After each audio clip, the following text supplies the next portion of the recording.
Praise lord. ప్రభునందు ప్రియమైన దేవుని బిడ్డలారా, మీ అందరికీ ప్రత్యేక సమయంలో శుభాభివందనాలు తెలియజేస్తున్నాను. జీసస్ క్రైస్ట్ ప్రేయర్ మినిస్ట్రీ నుంచి క్రీస్తు స్వరమైనటువంటి ఆధ్యాత్మిక కార్యక్రమంలో మరి మనసు మార్చుకో బ్రతుకు దిద్దుకో అనే ప్రత్యేకమైనటువంటి సబ్జెక్ట్ని మనము నేర్చుకున్నాం. దానికి ముందుగా ఒక మాట ప్రార్థన చేసుకున్నాం. కృప కలిగిన తండ్రి, మహిమగల ప్రభువా, మహోన్నతుడా, పరిశుద్ధుడా, జీవాధిపతి, మీ నామమును వందనాలు. గత కాలమంతా మమ్మల్ని కాపాడి రక్షించి నేటి సజీవంగా ఉంచి మా ప్రభువా, మమ్మల్ని నడిపిస్తున్న విధానం కొరకు వందనాలు. మమ్మల్ని ప్రత్యేకంగా బలపరచండి, దీవించి ఆస్వాదించండి. ఈ సమయంలో ప్రభువా మాతో మాట్లాడే మహిమ పొందమని, మీ శిలువ శక్తితో నింపి నడిపించమని యేసు నామమున ప్రార్థిస్తున్నాం తండ్రి, ఆమేన్. మరొకసారి మీ అందరికీ వందనాలండి. మరి మనసు మార్చుకో బ్రతుకు దిద్దుకో అనే ఈ సబ్జెక్టులో కొన్ని విషయాలు మనము పరిశీలన చేద్దాం. దేవుని యొక్క వాక్యంలో నుంచి మత్తయి రాసిన సువార్త 26వ అధ్యాయము 69 నుంచి మనము కొన్ని విషయాలు చదువుకుందాం. పేతురు వెలుపటి ముంగిట కూర్చుని ఉండగా ఒక చిన్నది అతని యొద్దకు వచ్చి, నీవును గలిలయుడగు యేసుతో కూడా ఉంటివి కదా అనెను. అందుకు అతడు, నేనుండలేదు, నీవు చెప్పు సంగతి నాకు తెలియదని అందరి ఎదుట అనెను. అతడు నడవలోనికి వెళ్ళిన తరువాత మరి ఒక చిన్నది అతనిని చూసి, నీవును నజరేయుడగు యేసుతో కూడా ఉండెనని అక్కడ వారితో చెప్పగా, అతడు ఒట్టు పెట్టుకుని, నేనుండలేదు, ఆ మనిషిని నేను ఎరుగునని మరలా చెప్పాను. కొంతసేపు అయిన తర్వాత అక్కడ నిలిచి ఉన్నవారు పేతురు వద్దకు వచ్చి, నిజమే, నీవును వారిలో ఒకడవే, నీ పలుకు నిన్ను గూర్చి సాక్ష్యం ఇచ్చుతున్నదని అతనితో చెప్పిరి. అందుకు అతడు ఆ మనిషిని ఎరుగునని చెప్పి శపించుకున్నటకును ఒట్టి పెట్టుకున్నటకును మొదలుపెట్టాను. వెంటనే కోడి కూసెను. కనుక కోడి కూయక మునుపు నీవు నన్ను ఎరుగనని ముమ్మారు చెప్పదవని యేసు తనతో చెప్పిన మాట పేతురు జ్ఞాపకం తెచ్చుకొని వెలుబెలికి పోయి సంతాపపడి ఏడ్చెను. ప్రియులారా, మరి ఈ పేతురు యేసుక్రీస్తు యొక్క శిష్యులలో ఒక ప్రాముఖ్యమైన శిష్యుడు. పేతురు యేసుక్రీస్తుని వెంబడించిన వ్యక్తి, శిష్యులందరిలో కూడా చాలా పెద్దవాడు. అంతేకాదు, ప్రభువుని చాలా అత్యధికంగా ప్రేమించే వ్యక్తి, దేవుని కోసం నిలబడిన వ్యక్తి. ఎప్పుడైతే యేసుక్రీస్తుకి శిలువ శ్రమలు ప్రారంభమయ్యాయో వెంటనే ఇతను అంటున్నాడు, మరి యేసుక్రీస్తుని నేను ఎరుగును అంటున్నాడు. అంతకుముందు ఒక మీటింగ్లో కూర్చున్నప్పుడు శిష్యులందరితో కూడా, ప్రభువా, నేను నీ కొరకు చచ్చిపోతాను కానీ నిన్ను ఎరుగునని నేను అనను అని చెప్పేసి చాలా వాగ్దానం చేస్తాడు. పేతురు, నన్ను ఎరుగువని నీవు 3 చావుడే కుయ్యకు మునుపు అబద్ధం ఆడతావని చెప్పేసి చెప్పినట్లుగా మనము చూడొచ్చు. దేవుని బిడ్డలారా, మరి ఇక్కడ పేతురు జీవితం, ఆధ్యాత్మిక జీవితంలో ఉన్న వ్యక్తి ఒక మెట్టు కిందకు దిగి క్రీస్తునే ఎరుగునని మరి ఇక్కడ బొంకుతూ ఉన్నాడు. దేవుని బిడ్డలారా, పేతురు యొక్క జీవితం చూస్తే, పేతురు అంటే రాయి బండ, త్వరగా రియాక్ట్ అయ్యే వ్యక్తి పేతురు. యేసు ప్రభు వారు సముద్రంలో నుంచి మరి కనపడినప్పుడు, నడుస్తూ వస్తున్నప్పుడు, నీవే అయితే నేను కూడా దిగి నడుస్తున్నట్లుగా నాకు శక్తినిమ్మని పేతురు అడిగినట్లుగా మనం చూడొచ్చు. వెంటనే పేతురుతో అంటాడు ప్రభువారు, నేనే రమ్మని ప్రభువారు చెప్పినప్పుడు మరి యొక్క పడవలో నుంచి దిగి పేతురు సముద్రం మీద నడుస్తున్నట్లుగా మనం చూడొచ్చు. అలా చూసి మునిగిపోతున్నప్పుడు మరలా ప్రభు యొక్క సహాయం కోరాడు. ప్రభు అతన్ని ఆదరించి లేవనెత్తాడు. పేతురు దుడుగు పేతురే కావచ్చు, ఇక్కడ పిరికివాడుగా మార్చబడ్డాడు. వెంటనే ఇక్కడ కోడి కూసిద్ది, ప్రభు చెప్పిన మాట గుర్తుకొస్తుంది, అతడు పశ్చాత్తాపపడ్డాడు. చూసారండి, ఒకప్పుడు జాలరి, ఒకప్పుడు పామరుడు, ఒకప్పుడు క్రీస్తుని లేనివాడుగా జీవించిన వ్యక్తి క్రీస్తుని అంగీకరించాడు, క్రీస్తు శిష్యుడిగా ఉన్నాడు. శిష్యులందరిలో కూడా పెద్ద శిష్యుడిగా, వయసులో పెద్ద వ్యక్తిగా, ప్రభువుని ప్రేమించే వ్యక్తిగా, ప్రభు కోసం ప్రాణం పెట్టే వ్యక్తిగా ఉన్న ఈయన ఎప్పుడైతే శ్రమలు అలా స్టార్ట్ అయ్యాయో క్రీస్తుకి, ఈయన దూరం అయిపోతూ ఉన్నాడు, ఒట్టి పెట్టుకుంటూ ఉన్నాడు, నేను ఎరిగిన అబద్ధమాడుతూ ఉన్నాడు. అవును దేవుని బిడ్డలారా, నీ జీవితంలో అనేక సార్లు క్రీస్తుని ఎరగనన్నట్టుగా అనేక లోకానుసరమైన కార్యాలు నువ్వు చేసి ఉన్నావేమో మనం పరిశీలన చేసుకోవాలి. ఇంకా మన పేతురి గురించి ఆలోచించినట్లయితే, అబద్ధం ఆడి బొంకి ప్రభు చెప్పిన మాట గుర్తుపెట్టుకుని వెంటనే ఒక స్థలం ఎత్తుక్కుని అక్కడ పశ్చాత్తాప ప్రార్థన చేస్తున్నాడు, ఒప్పుకోలు ప్రార్థన చేస్తూ ఉన్నాడు, క్షమాపణ కోరుకుంటూ ఉన్నాడు. ప్రభువా నన్ను క్షమించయ్యా, నేను నిజంగానే నీ నెరుగునని అబద్ధమాడిన నీచుడని చెప్పేసి మరి పశ్చాత్తాపడి ప్రభువుకి సమీపస్తుడయ్యాడు పేతురు. నీ జీవితంలో కూడా మరి దేవునికి సమీపస్తులుగా ఉండినట్లయితే దేవుడు క్షమించే దేవుడు, రక్షించే దేవుడు, మనల్ని విడిపించే దేవుడు, నడిపించే దేవుడు, బలపరిచే దేవుడు. ఏ పేతురైతే అబద్ధమాడి మరలా పశ్చాత్తాపడి క్రీస్తుని అంగీకరించాడో అదే పేతురు పెంతెకొస్తు దినాన నిలబడి ప్రసంగం చేసినప్పుడు ఇంచుమించు 3,000 మంది మార్చబడి, హృదయాల్లో వాకులు గుచ్చబడి, రక్షణ పొంది, మారు మనసు పొంది, బాప్తిసం పొంది సంఘంలో చేర్చబడినట్లుగా మనం చూడొచ్చు. అంతేకాదు దేవుని బిడ్డలారా, పేతురు యొక్క జీవితంలో దేవుని యొక్క కృపావరాలతో నింపబడ్డాడు.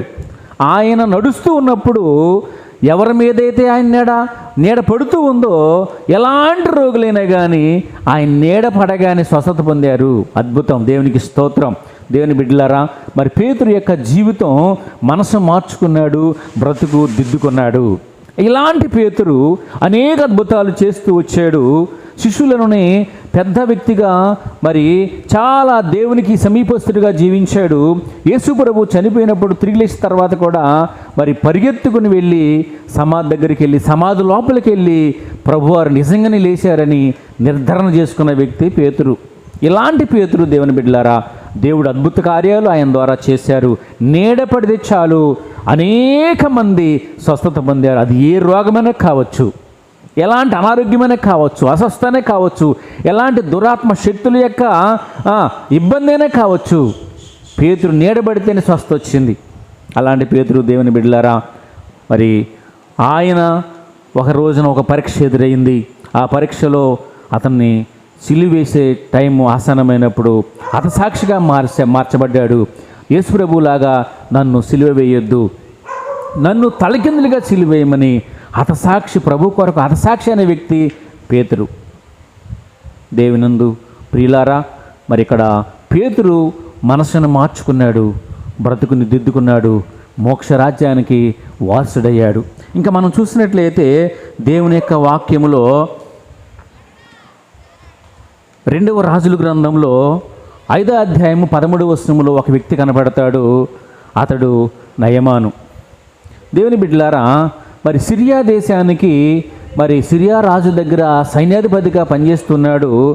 అతని ద్వారా దేవుడే అతనికి విజయాన్ని చేకూరుస్తూ ఉన్నాడు. ఈ నయమాను వల్ల అనేక యుద్ధాలు చేశాడు, విజయం పొందాడు, గొప్ప గొప్ప కార్యాలు మరి చూస్తూ ఉన్నాడు. దేవుడే విజయాన్ని ఇస్తూ ఉన్నాడు నయమాను ద్వారా ఆ యొక్క రాజుకి. అలాంటి వ్యక్తికి ఒక కుష్ఠరోగం వచ్చింది. ఆ కుష్ఠరోగం వల్ల చాలా కృంగిపోతున్నాడు, బాధపడుతున్నాడు, ఇబ్బంది పడుతూ ఉన్నాడు. అలాంటి పరిస్థితుల్లో దేవుని బిడ్డలారా, అతని ఇంట్లో ఒక పని పిల్ల చిన్నది ఉన్నది. ఆమె చెబుతూ ఉంది, మా యొక్క షోమ్రోను దేశంలో ఒక ప్రవక్త ఉన్నారు, ఆ దైవజనుడి దగ్గరికి వెళ్తే నా యజమానుడు బాగుపడతాడని చెప్పినట్లుగా మనం చూడొచ్చు. అయితే దేవుని బిడ్డలారా, అతడు ప్రయాణం కట్టి ఆ యొక్క షోమ్రోనికి వెళ్ళటం జరుగుతుంది. షోమ్రోనికి వెళ్ళి ఇతను ఏం ఆశించాడు అంటే, ఆ ప్రవక్త వచ్చి నూనె తీసుకుని దాన్ని ఆశీర్వదించి నా యొక్క కుష్ఠరోగం మీద చెయ్యాడించి రాసి ఆ కుష్ఠుని తీసివేస్తాడని చెప్పి ఆశించాడు. కానీ అక్కడ దైవజనుడు మరి దేవుని యొక్క దాసులు చూసినట్లయితే, దేవుని బిడ్డలారా, ఎలీషా ప్రవక్త ఉన్నాడు. ఎలీషా ప్రవక్త ఒక మాట చెబుతూ ఉన్నాడు, నీవు వెళ్ళి మా యొక్క దేశంలో షోమ్రోనులో మరి యోర్దాన్ అని ఒక నది ఉంది, ఆ నదిలో 7 సార్లు నీవు స్నానం చేయమన్నాడు, 7 సార్లు మునగమన్నాడు. అయితే ఇతనికి రోషం వచ్చింది, చాలా కోపం వచ్చింది, వ్యసనపడ్డాడు. మా దేశంలో ఇంతకంటే శ్రేష్టమైన నదులు అనేకం ఉన్నాయి, నేను వెళ్ళి బాగుపడవచ్చు అని చెప్పేసి చాలా కోపంతో వెనక్కి తిరిగి వెళుతూ ఉన్నాడు.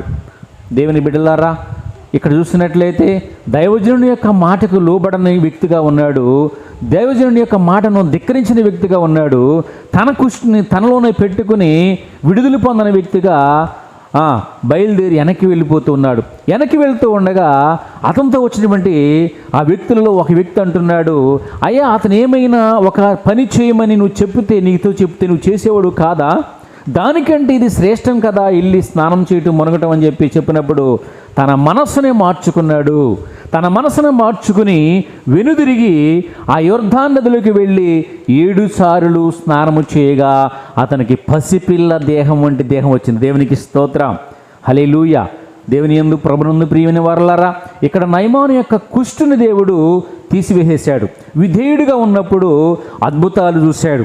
దేవుని బిడ్డలారా, దేవుని యొక్క ప్రవక్తలు చెప్పిన మాట వినినట్లయితే ఎంతో దీవెన, ఆశీర్వాదము, మేలులు, గొప్ప అభిషేకం పొందుకుంటానికి అవకాశం ఉంటుంది. అదే ఆ మాట వెనుకోకుండా వెనక్కి వెళ్ళిపోయినట్లయితే ఎంత గొప్ప బల పరాక్రమశాలి అయినా, ఎంత వీరుడైనా కానీ ఆ యొక్క కుష్టి వ్యాధితో చావాల్సి ఉండేది, మరణించవలసి ఉండేది, ప్రాణాన్ని పోగొట్టుకునేవాడు, ఆరోగ్యాన్ని తెచ్చుకోలేకపోయి ఉండేవాడు.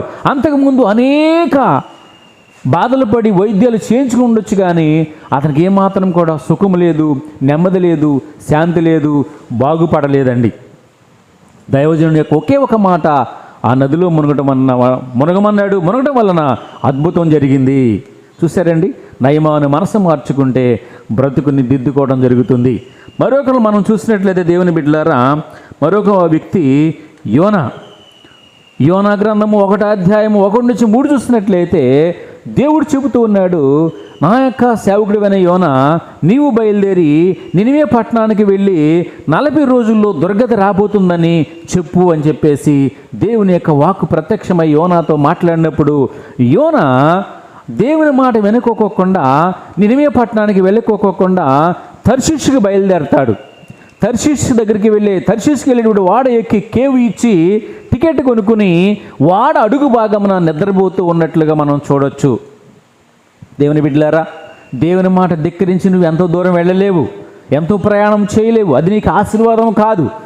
దేవుని యొక్క మాట వింటే నీకు దీవెన, నెమ్మది, ఆరోగ్యము, ఐశ్వర్యము. దేవుని మాట పెడసివని పెట్టి నీ ఇష్ట ప్రకారంగా నీ సొంత మార్గంలో నువ్వు ప్రయాణం చేసినంత మాత్రం అన్నా నీవు వర్ధిల్లవు. అది నీకు ఎదురే వస్తుంది, అది నీకు ఆటంకం కలిగిస్తుంది. కానీ దేవుని మాట వినకుండా వెళ్ళడం వల్ల జరిగినది ఏంటంటే, యోనా ఆ యొక్క వాడలో అడుగు భాగమునికి వెళ్ళి మంచిగా నిద్రపోతూ ఉన్నాడని, గాఢ నిద్రపోతూ ఉన్నాడు. పోతున్న టైంలో దేవుడు చేసినటువంటి అద్భుతం ఏంటంటే, దేవుని బిడ్డలారా, ఆ యొక్క వాడ మీదకి పెద్ద తుఫాను రప్పిస్తాడు. ఆ తుఫాను వల్ల అలలంతా లేచి ఆ యొక్క వాడ మీద పడుతూ ఉన్నాయి. వాడ మునిగిపోట సిద్ధంగా ఉంది. అందులో ఉన్న వాళ్ళందరూ కూడా ఆ సరుకులన్నీ, ఆ లగేజీ అంతా కూడా సముద్రంలో పడేస్తూ ఉన్నారు. వాడను తెలియజేయడానికి చూస్తూ ఉన్నారు. కానీ ఏమాత్రం కూడా వాతావరణంలో మార్పు లేదు. వారి ప్రాణాలు ఏమాత్రం కూడా కాపాడబడతాయని నమ్మకం లేక ఒక్కొక్కరు మీరు మీ దేవుళ్లను, మీ దేవతలను, మీ ఇష్ట దైవాలను మొక్కండి అని చెప్పేసి మొక్కుకుంటూ ఉంటారు. ఎన్ని మొక్కులు కానీ ఏమాత్రం కూడా అక్కడ ఆన్సర్ రాలేదు, జవాబు రాలేదు. అటువంటి పరిస్థితుల్లో దేవుని బిడ్డలారా, ఆ కెప్టెను ఇంకా ఆ వాడంతా ఎదుగుతూ ఉండగా వాడడుగు యోనాను కనుగొంటాడు. ఆ యోనాను చూసి వెంటనే, ఓయి నిద్రపోతా, నీకేమి వచ్చినది, నువ్వు లేచి నీ దేవుడిని నువ్వు ప్రార్థించు అని చెబుతూ ఉన్నాడు. వెంటనే యోనా లేచాడు. పరిస్థితులన్నీ అర్థమైపోయినాయి. భయంకర తుఫాను వస్తూ ఉంది. వాడలో వాళ్ళందరూ వణికిపోతూ ఉన్నారు. దేవుని బిడ్డలారా, ప్రమాదము వాటిల్లింది, ఇది నన్ను బట్టి అని చెప్పేసి గమనించిన యోనా, ఇది నా కొరకే వచ్చింది, నన్ను ఎత్తి సముద్రంలో పడమే అంటున్నాడు. నన్ను ఎత్తి సముద్రంలో పడేస్తే ఈ యొక్క ఆపదకి, ఈ యొక్క పరిస్థితులకి జవాబు దొరుకుతుందని చెప్పేసి యోనా చెబుతూ ఉన్నప్పుడు వాళ్ళందరికీ భయం వేస్తూ ఉంది. నువ్వెవరువు? నేను హెబ్రీయుడను, ఆకాశానికి భూమికి సృష్టికర్త దేవుని కుమారుడు నేను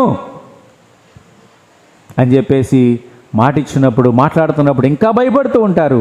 అప్పుడు వాడ కెప్టెను అందరి పేర్లు రాసి సీటీలు వేయటం జరుగుతుంది. ఆ సీటీ యోనా మీదకే వస్తుంది. దేవునికి స్తోత్రం, హల్లెలూయా. అప్పుడు ఆ యోనాని ఎత్తి సముద్రంలో పడేస్తారు. సముద్రంలో పడవేసిన తర్వాత దేవుడు ఏర్పాటు చేసిన ఒక పెద్ద మత్స్యం చేప యోనాని మింగుతుంది. ఆ యోన చేప కడుపులో 3 రాత్రింబగళ్ళు 3 రోజులు ఉంటాడు. ఆ చేప కూడా చూడండి, తీసుకెళ్ళి 3 రోజులు కూడా సముద్రంలో ప్రయాణం చేసి మరి నినివే పట్టణపు ఒడ్డున అది కక్కుతుంది. చూసారా, చేప కడుపులో యోనా మారుమనసు పొందుతాడు. చేప కడుపులో మర్ర పెడతాడు, అయ్యా నీ మాట వింటాను ప్రభువా, నీ చిత్త ప్రకారం చేస్తాను ప్రభువా, నన్ను క్షమించు నాయన, నన్ను మన్నించు ప్రభువా, నీ మాట వినకపోవడం వల్లనే నాకు ఈ శ్రమ వచ్చింది. నీవు నినివే పట్టణానికి వెళ్ళమంటే నేను తర్షీసుకి వెళ్తున్నాను, అది నా పాపమే, నా తప్పే అని చెప్పేసి తన జీవితాన్ని మార్చుకుంటాడు, తన బ్రతుకుని దిద్దుకుంటాడు, మారు మనసు పొందుతాడండి. దేవుడు చూశాడైన ప్రార్థన, దేవుడు విన్నాడైన ప్రార్థన, ఆయన మొర విన్నాడు యేసుక్రీస్తు. వినిన యేసుక్రీస్తు సజీవంగా ప్రాణంతోనే యోనాను మరి బయటికి పంపిస్తాడు. నినివే పట్టణానికి బయలుదేరి వెళ్ళి 1 దిన ప్రయాణం అంతా ప్రయాణం చేసి మరి యోనా ప్రకటన చేస్తాడు.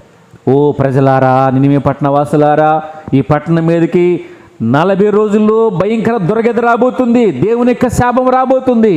మీరు చేసిన పాపాల బట్టి, అన్యాయక్రమాల బట్టి, మీ యొక్క జీవితాన్ని బట్టి, మీలో ఏమాత్రం దేవుని భయం లేకపోవడాన్ని బట్టి దేవుడి కోపం వచ్చి ఆ కోపం వలన మిమ్మల్ని దేవుడు మరి కాల్చివేయబోతున్నాడు, నాశనం చేయబోతున్నాడు అని చెప్పేసి ప్రకటన చేయగానే దేవుని బిడ్డలారా, ఆ యోనా యొక్క వాక్యాలు విన్న ప్రజలు మరి రాజుగారు మొదలుకుని చిన్నపిల్లడి వరకు అందరూ కూడా ఉపవాసం ఉండి కన్నీటితో ప్రార్థన చేస్తారు.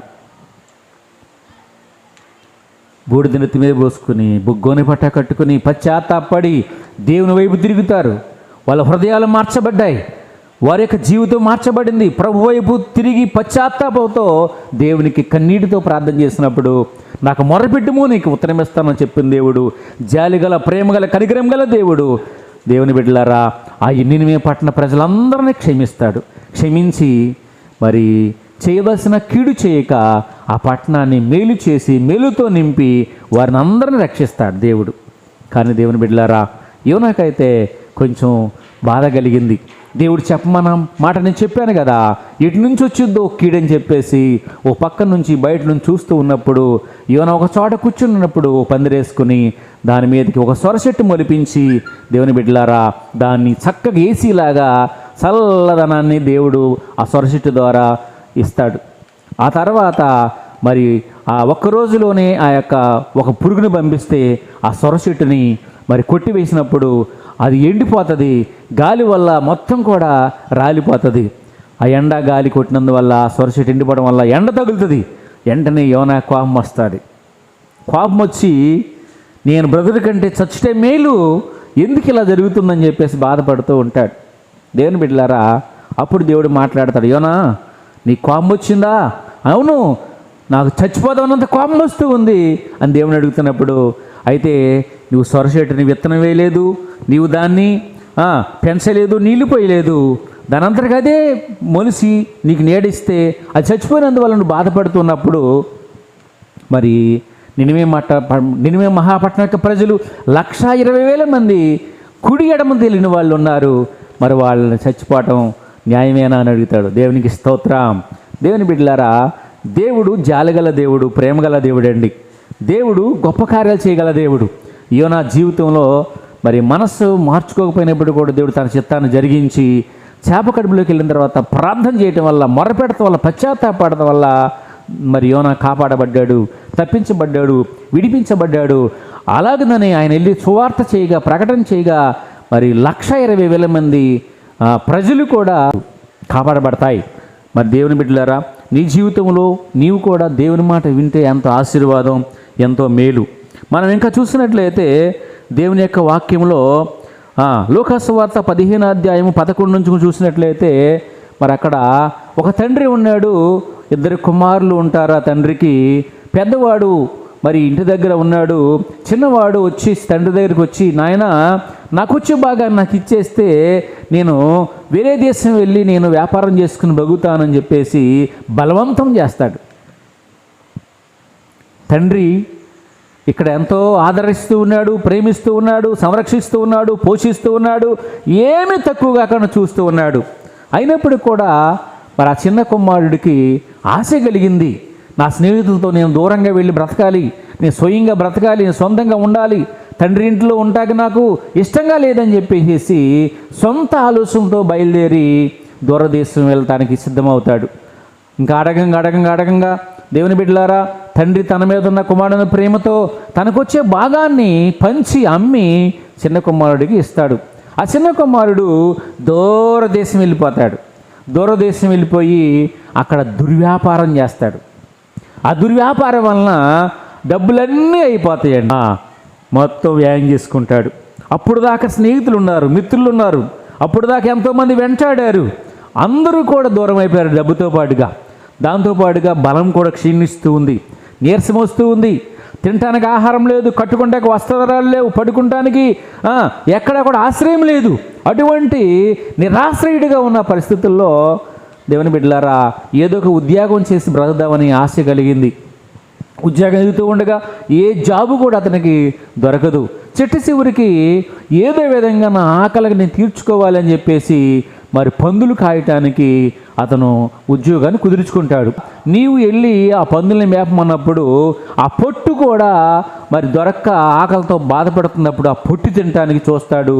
ఆ పొట్టు తినటం వల్ల పందులు వాండరు అతనిలో నుంచి, ఆ ఉద్యోగం నుంచి పీకేస్తాడు. ఎప్పుడైతే ఆ పొట్టు కూడా దొరకలేదో అతనికి అప్పుడు బుద్ధి వచ్చిందంట.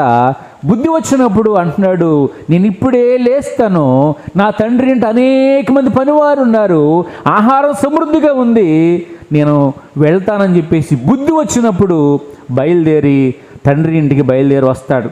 వస్తానికి కూడా దేవుని బిడ్డలారా చాలా దారుణమైన పరిస్థితులు వస్తూ ఉంటాడు.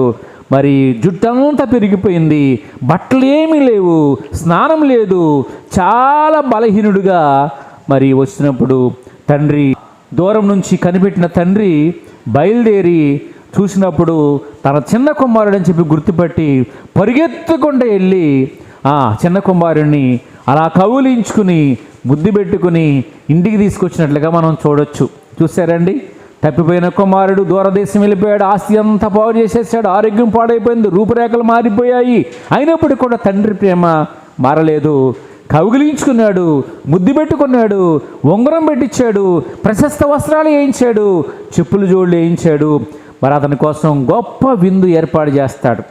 చూసారా, దేవుని యొక్క ప్రేమ అలా ఉంటుంది. దేవుని బిడ్డలారా, నీ జీవితంలో తప్పిపోయిన స్థితిలో ఉన్నట్లయితే, దేవునికి దూరస్తులుగా ఉన్నట్లయితే, క్రీస్తు నిన్ను రక్షించి నీ కొరకు ప్రాణం పెట్టిన ప్రాణప్రియుడు ఆయన దగ్గరికి వస్తే నిన్ను ఎంత మాత్రము త్రోసివేయడు. దేవుని బిడ్డలారా, దేవుణ్ణి అంగీకరించండి, దేవుల్లో జీవించండి, మనసు మార్చుకోండి, బ్రతుకులు దిద్దుకోండి, పరలోక రాజ్యానికి వారసులు కండి. దేవుడి మాటలో దీవించి ఆస్వాదించి మన హృదయాల్లో వర్ధల చేరుగాక. ఆమేన్. చిన్న ప్రార్థన చేసుకుందాం. కృప కలిగిన తండ్రి, మహిమగల ప్రభా, మహోన్నతుడా, పరిశుద్ధుడా, మీ నామమును పొందనాలి నాయన. వివరించబడిన వర్తమానం ప్రభా అందరి హృదయాలు ముద్రించండి ప్రభా. మీ నిత్యరాజునికి వరుస సహాయం చేయండి. యేసు నామమున ప్రార్థిస్తున్నాం తండ్రి. ఆమేన్. ప్రియులారా, మరి ఈ యొక్క వీడియోని వీక్షించండి, మరి లైక్ చేయండి, షేర్ చేయండి, సబ్స్క్రైబ్ చేయండి. దేవుని యొక్క పనిలో మీరు కూడా పాలుభాగస్తులు కండి. దేవుడి మిమ్మల్ని మీ కుటుంబాన్ని విరివిగా దీవించి ఆస్వాదించి వర్ధల చేయనుగాక. ఆమేన్. అందరికీ శుభాభివందనాలు. Thank you all.